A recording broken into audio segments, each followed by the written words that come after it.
Rapport numéro 47, hein, donc ce fameux dossier qu'on a failli voter en ZEP, je sais pas quoi, avec la ZEP. Révision du plan de mobilité de Grand Besançon, choix du scénario, et donc Marie Zéaf.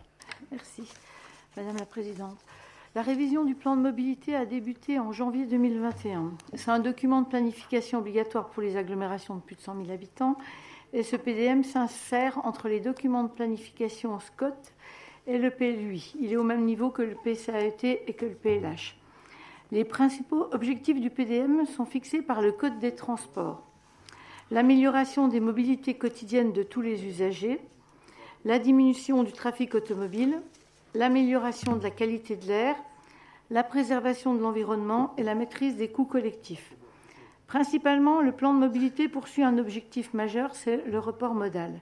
C'est-à-dire qu'il s'agit de repositionner la voiture dans un ensemble d'autres solutions de déplacement et uniquement pour des trajets où aucune solution existe. Une démarche de concertation a été engagée et va se poursuivre tout au long du processus de révision du PDM.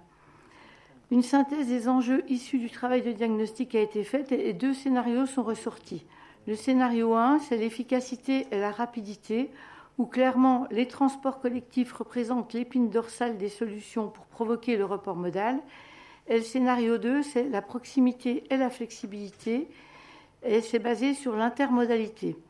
L'usager dispose d'un ensemble de modes de transport accessibles à partir de nombreux points maillant le territoire, appelés nœuds de mobilité. Ces nœuds de mobilité offrent aux utilisateurs un accès à plusieurs réseaux et services de transport, la voiture, le vélo, le transport collectif et la marche. Le mode choisi pour se déplacer est fonction du déplacement, mais aussi de l'environnement traversé. Ce scénario est cohérent avec la structuration de GBM, avec les bassins de proximité mis en évidence dans le SCOT, et permet de proposer des mobilités diversifiées répondant aux besoins variés. Le comité de pilotage du 25 mai 2022 s'est donc orienté sur le scénario 2, du fait de sa grande cohérence avec l'armature du SCOT, mais aussi parce qu'il permettait de répondre plus finement à la diversité des besoins dans un contexte de territoire dont la densité est partiellement diffuse. Il apporte également un intérêt et un impact plus fort sur la mobilité et globalement une meilleure évaluation. Le COPIL a demandé à ce que la politique de mobilité soit cohérente avec le développement urbain et qu'elle prenne en compte de façon réaliste les enjeux d'énergie et de coûts pour les usagers. La politique de mobilité doit aussi correspondre à l'ensemble des problématiques urbaines et périurbaines et aux motifs de déplacement des usagers, le service à l'usager étant prépondérant. La région étant le chef de file de l'intermodalité et de la multimodalité, les négociations avec la région sont donc incontournables dans le cadre de l'élaboration de ce plan de mobilité. Concernant le planning, le plan d'action sera largement partagé début 2023 en bureau débat, en conférence des maires, en comité des partenaires. Le PDM devrait être arrêté en conseil communautaire en avril ou en mai 2023.